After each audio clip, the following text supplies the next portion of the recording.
It's all just fun and games. Chill, dude. Okay, let's give voiceover one more go and see if I can make this work. Amber uploaded, and based on the thumbnail she's looking hectic. Not sure what's going on with her, but we are surely getting into it. I'm guessing it's about reaction channels, nothing to do with TomTom. She's mad about something maybe. I wonder if we're getting away and that's why she's upset. Let's see. Buckle up, pumpkin. We are going for a ride. Hello, welcome to a new vlog. I know I like to point out the obvious, but my hair is a mess. She is super frizzy, and I have a lot of hairs growing back from when I lost a lot of hair from when I was crimping and whatever. I do have a lot of hairs growing back, so that makes it even more frizzy. Her hair is looking unwashed, unbrushed. Maybe she should cut it a bit shorter and let the regrowth catch up with the rest. It would be easier to manage as she hates showering either way. I can only imagine how difficult hair that long would be to wash and brush for a normal-sized person, let alone for someone in Amber's condition. So on days that Tommy works, especially, I have the same morning routine. I'll wake up, take the dogs out, refill cat food, dog food, water. It's just every day, just my go-to. They say that it takes 21 days to form a habit. I can see that being a thing for sure. It's just back at home in Oklahoma, my routine is just a little bit different. But having to form another routine, here in Wisconsin is a little hard because it's I lived alone for a full year. So now it's different routines for different places. What? Feeding and walking your animals in the morning is a new routine for you? How have you done it before then? There has been speculation her partners are the ones to take care of all her pets, and this doesn't exactly confirm anything, but it does sound a lot like her admitting not really caring for those she chose to take care of. She also mentioned dogs, so is Twonk there or not? I miss her so much. By the way, I'm actually working on the Camaro. Oh wait, I told someone that I was doing the Corvette. What is it called? I don't do cars, but this is a Camaro. I told someone I knew you guys were gonna fall. I knew it's gonna happen. I saw on Instagram that I was doing the Corvette, but no, I'm doing the Camaro. I'm sorry, I got my cars confused. Look at that. And then I also completed the Mona Lisa. I really couldn't care less for her Lego obsession, but something that did catch my eyes is her outfit of choice. Her arms are looking sick. Is this another video for TomTom to look back on when they finally part ways and she goes home? I can't help but speculate. I think specifically for this video, I shouldn't have to explain that I'm having mental health issues. I really am. And I look back at a year ago, and I was also having pretty bad mental health issues around this time of year. I like to reflect. I'm very much a reflector, and I think that's why I do a lot of journaling. I reflect. I like to understand the way I feel. I don't know. It's just... Reflection on your emotion and trying to figure out why you act the way you do is amazing, and journaling is the easiest way to do it. However, if all the journaling and reflecting she doesn't lead to anything, she's not noticing her patterns of destruction nor is open for other people's notes on what might be going on with her. I don't think any amount of journaling can help her. When you choose to live in denial, you can change every outcome into what you want. FX. Your liver is failing and your lungs are filled with tar. Definitely not all the smoking and drinking you do. No. It must be something that runs in the family and there's nothing you can do about it. You are unhappy and miserable. It must be these things that are super easy to point out and fix, and not these difficult lifelong patterns you've been rocking since teenage years. There comes a point where Amber needs to look herself in the mirror and realize she's losing to herself and to her own ways of destruction. It's nobody else's fault but her own choosing of not facing the reality. Maybe it's because I grew up in and out of group homes, children's shelters, and very much when you're in that setting, they love a good let's express ourselves. Let's sit in a group, go around in a circle and express yourself. So I grew up expressing myself a lot. I grew up with so many therapists, because when you're in foster care, that's what you do. You're almost obligated to see somebody on the constant. And so I'm very accustomed to expressing myself, but I'm not very accustomed to people actually caring. And that's the sad reality. There are good foster parents out there. There are good foster situations and group homes. I mean, I'm not gonna lie, I was in a good group home. It was an all-girls group home. I was there for about 2 years, and still to this day, there are girls I lived with there that I still communicate with, and staff members. That was a good point in my life. It truly was. But the children's shelter, no. I had fun times there. It was slumber party constantly, but the staff there, they didn't care. It didn't feel like they cared. They were there to make their money, and that was that. So it's yeah, I was taught to express myself, but no one ever heard me. No one ever was actually listening or caring. And that's just kind of how I feel too sometimes with YouTube, is I'll sit here and express and explain. And it's is anyone actually listening, hearing me? Oh, people do listen. But in order to being heard, you also need to hear others back. On YT she's been the main character and still is. It's her channel and she gets to choose what she shows us and what she doesn't. What she doesn't get to choose is how people react to her videos. People have been trying to reach her for years, giving advice, support, love and friendship, but it's frustrating to do that with someone who doesn't want that from you. Amber wants fans, not friends. BTW. Her getting back to her past in her head is not good sign. Something is triggering those feelings and memories and she needs to get things out. It's not reaction channels. Course she could just click off and go on with her life. It's Tom. She's triggering something in her and I'm guessing it's that she works and leaves her. Amber can't stand being alone and Tom going to work must be triggering her fear of abandonment. There can be something else, but let's move on. I reflect back to a year ago and I was turning to alcohol and I was living on my own for the first time. It was just like a lot and it was heavy and I was turning to alcohol thinking that's what was gonna make me feel better, and I was just really depressed. And like I would come on YouTube and sometimes I would share that, or sometimes I would just like have a fake persona because I didn't want to be that person that would constantly come on here and be like, I'm depressed, I'm sad, look at me cry, look at me have a mental breakdown. And I've done that a lot on YouTube where I'm just fully transparent and I cry. I open up about my anxieties. What was it that I said that people really like to bring up? Mental things is scary. In that clip, I was having so much anxiety that like the world was just heavy on my chest. And that's just a prime example of like times where I really did come on here and just like, I let it all out. And I told myself that I wasn't gonna do that this time, because when I do that, like it's never, I'm not gonna say never. I talk in a lot of absolutes, and I need to learn how not to do that because not everything is an absolute. Her realizing some of her past actions have been hurtful and embarrassing is a step forward in learning out of them. Turning to alcohol, however, has been something she has done not just a year ago but just few months ago, so she's not willing to fully look at things for what they are yet. Also, not everything needs to be shared online. Her realizing this is something she has done and has been mocked for it should be her taking a step back and learning to create a boundary with herself and her audience, but instead she's demanding people of changing their actions over changing her own, cause it's easier. I was never met with like kind ears. I was never speaking to kind hearts. But that's not true. There are a lot of you who do watch me and care about me. And those people, like, I appreciate you more than you know. And I hear you and I see you, but sometimes it's so hard through all the noise. And that's just reality. It's truly reality. So I told myself this time, like, okay, Evelyn, you feel yourself slowly getting into a weird, depressed headspace. And normally I would share that with YouTube. And I told myself, I'm just gonna disappear instead. And I shouldn't have done that. I know I shouldn't have. A lot of you were worried. And I think that's why I went onto Instagram, is because like, I felt bad because it's like, I upload pretty frequently and I'm part of people's routines, whether for good or bad. And it's just like, I just disappeared. And I think what might have also triggered it so hard is like, I have been in like a high, you know, when you first fall in love and like things are so good and you're like going out and hanging out with friends and you're doing things that like you don't normally do and you're just like literally having the time of your life and you're so happy, and like mental health like takes away that like high, that super high happiness and just like that great feeling.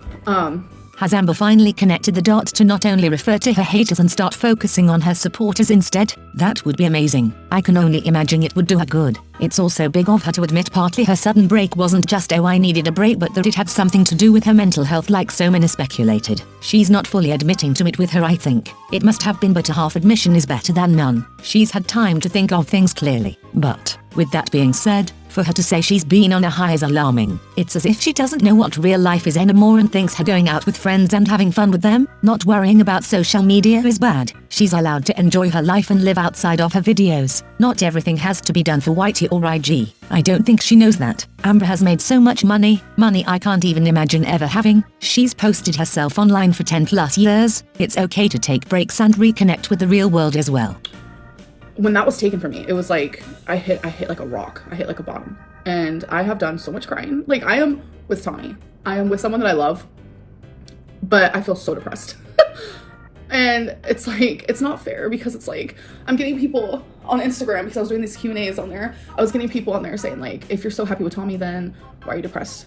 Two things can coexist at the same time. I just feel like mental health isn't black and white. And it was just easier for me to like live without filming my life for thousands and thousands and thousands of people. It felt safer to me to just disappear.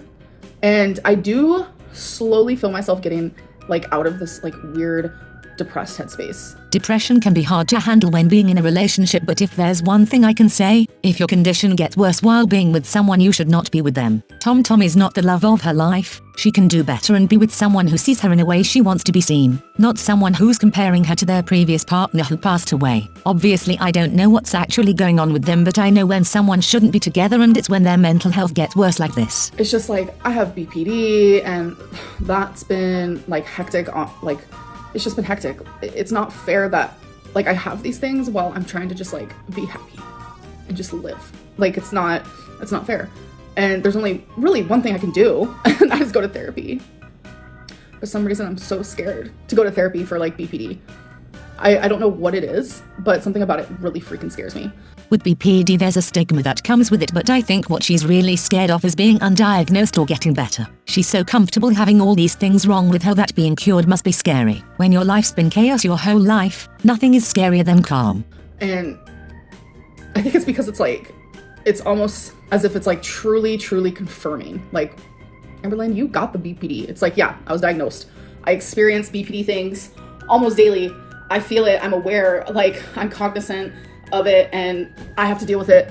But it's like going to therapy for it, like having to like stare at it, talk about it. It's just surreal, and it's not something I want to do, not something I want to experience, but it's like, that doesn't matter. It's something that I have to do. For someone who has been so open and quick to throw around I have BPD, someone who claims to have been diagnosed with it, that's an interesting reaction. Something doesn't add up, you know what I'm saying. She loves the excuse that come with having BPD, getting to blame everything on it. But as many people know, BPD is not just an excuse, and it does hurt the person having it but also their loved ones. Why would you want to continue being hurt and hurting others if going to therapy could help with it? Curious. Is this seasonal depression? I don't know. Mental health is like, it's one of those things where it's like, it's not always understood. And I'm telling you guys, I have had some breakdowns, like true breakdowns. And this is exactly how I felt a year ago. Like, I don't know if it's like the change in weather, because there is a such thing as like seasonal depression. I don't know if that's like what's happening to me. I don't know. I know that like, I don't want to be medicated. I don't want to be medicated. I was medicated for majority of my life. Again, because in foster care, like I was diagnosed with depression at the age of 9 and put on Prozac. Like that's crazy. Like 9-year-olds should not ever have to deal with that. So I've been in and out of medicine my whole life, and I was taking Lamictal for 5 years because I was diagnosed bipolar years and years ago. So I was taking Lamictal for that, and I don't ever want to be put on medicine. So it's like with BPD and seasonal depression, like I know some people take meds for seasonal depression. I get that. Me, I kind of just like wing it. And instead of like complaining about it, I just disappeared because I knew that's what was gonna happen. I was gonna come on here and be like, I'm so fucking happy with Tommy, but I'm depressed because I am going through a depression that I seem to go through every single year.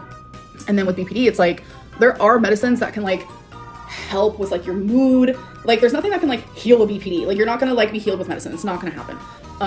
Depression, seasonal depression, BPD, bipolar, having been on medication since the age of 9. Whoa, she's all over the place except where she should be. Doctor's office, Dr. All-in, just go and see someone, tell them what's going on with you and go from there. I know medication can be scary, but if it helps, you need to take it for your own good. I will say that like Lamictal did help with my BPD as well. I'm not gonna lie. But I don't want to be medicated. And I think that's a personal choice, and that's okay. So it's easier for me to say I don't want to be medicated. So I don't have the, what am I gonna say? I don't have the option to complain, which I really do. It's like, it's no one's fault that they have mental illness. It's no one's fault. And I think that being medicated should be an option because that is serious. And I don't like medicine. You guys know that. But what I do have an option is therapy. So with BPD, therapy can very much be the main thing that helps with people with BPD. It's DBT therapy. I need to do it. Everyone and their mom and their uncle recommends it to me, and I need to just go for it. Choosing not to be medicated when you have all those things that she does is odd to me. She wants our miracle cure again. Something that could help improve her mood, not cure it, would be healthy diet with proper vitamins and minerals, less fat and exercise routine to follow. One of the most effective cures for seasonal depression is light therapy and going out for walks. BPD on the other hand usually gets easier to manage when growing older. There are things that can help outside of medications, but just talking with a therapist is not going to fix things for her, that's for sure. I haven't been not uploading because I'm lazy or because I don't care about you guys or because of anything like that. It started as like, okay, I'm gonna spend some time with Tommy. even though in the back of my mind, like I slowly felt this depression coming, and it happens every year. I have to be like very cognizant of that. I have to like say that because a lot of people are like blaming Tommy for my like lack of uploads. No, she has been so supportive, and she's just like, she understands that I need a break, but she's also like very encouraging when it comes to like things that I enjoy and love. And she knows that I love YouTube. And she's like, you know, upload when you want, but she's always like giving me cute little ideas. Why would TomTom have to tell her upload when you want? Has Amber asked her for permission, or does TomTom think she has the choice of telling her not to work? Like, I need to do my job. I need to come on here. I need to be myself. I need to be myself. Like, I need to be myself. This is me. Like, I grew popularity in being myself. I have lessened in popularity by watering down who I am. That's eye-opening. That the Amber Lynn that like has more personality and like shows more of like her vulnerable side and like isn't afraid to be like, yeah, this is me. Like, that Amber Lynn is the Amber Lynn that people came here for. Yes, most people react to authenticity, but not in a harmful way. Her losing popularity has nothing to do with her pretending to be someone she's not. It's her actions catching up with her and people seeing through her manipulative and deceptive ways. She has lost major characters people were drawn to: Beck, Destiny, Eric, and her just filming herself sitting down, not doing much other than complain about her life is not entertaining. I have been so depressed. I have been self-loathing after time of like finding myself and loving myself, but it's like mental illness, folks. Mental illness. It's not fun. By the way, my bra, like this is so hexagona. My bra has a little like lump right here, and you guys want to know why? I'll take my phone and I'll be like, oh, fuck a purse, fuck a pocket. Like most of my dresses have pockets. Fuck a pocket, and I'll stick it right here, and it's like in the same designated area. And I've had this bra for so long, so it's like literally my phone has made a lump right there. Her jumping from having been so depressed and down to talking about the lump on her bra. Girl, why? Ever heard of a script? So I don't really know what the point of this video was, but I just needed to get a little bit off of my chest. Just a little bit. There's more there, trust me, and you guys will be hearing more about it. I need to be myself to the best of my ability. I will still have a wall up. I'm still going to have a wall up. There's a lot that has happened in my 11 years on YouTube that has made me like take steps back, lots of steps back. Like I'll take one step forward, 5 steps back. And right now we're gonna take a couple steps forward and we're gonna try to stay there for a little bit. I'm done rambling. I'm gonna go open my Amazon package. I think it's a new perfume. Love me a perfume. It's actually not a new one completely. I mean, it's a new perfume, but it's a perfume that I just recently emptied. And I was like, this is one of my favorite perfumes. It's like Ambery Vanilla or something like that by Dossier. I could be so wrong. But it's like one of my favorite perfumes. And I'm telling you, so I used it all and I said, your girl needs to order another one. So that came in the mail and I'm super excited. Anyways, I'm done rambling. I love you guys. And thank you guys for being like super kind. There's so many of you who are like, Amberlynn, take your time. You owe us nothing. So thank you to those who are patient with me. I greatly appreciate that. And I love you guys so much. And I'll see you guys in the next video. Bye. This video was truly all over the place. From her mental health to her relationship with TomTom, her medicating herself with alcohol to a lump on her bra, her childhood trauma to a voiceover clip on TikTok. I deleted a lot of her rambling as I didn't think it mattered. But okay, let's recap. Personally, I believe her relationship with TomTom has taken a turn to worse. TomTom might be busy with work, leaving Amber home alone for many hours at a time, which she doesn't handle well. She's very much in denial of what's causing her poor mental health and is trying to find a reason that doesn't have anything to do with her relationship, which I do understand. It's just that there's going to be a time in the future after their breakup happens when she'll finally see things for what they were and hopefully finally learn the lesson that she needs to learn. Best thing for Amber would be to be single for a period of time, go to therapy, fix her life either through medication or lifestyle, really learn what kind of person she is, what she enjoys and wants in her life. As I've been watching her old videos, it's hard seeing her as she is today. I might not like her, but I do feel sorry for her. Unfortunately, my feelings don't matter in this case as they won't change anything. Only Amber can change the course of her life. I'm exhausted. I need another break from her, I feel. Either way, let's see how her upload schedule is going to start rolling and if we'll get to see more of TomTom in her future videos. Apparently there's going to possibly be a Q&A from them, but we'll just have to wait and see. I also have no doubt in my mind that Amber hasn't moved in already. She's been there for what? 2 months almost. She's not going back home anymore. Thanks for watching.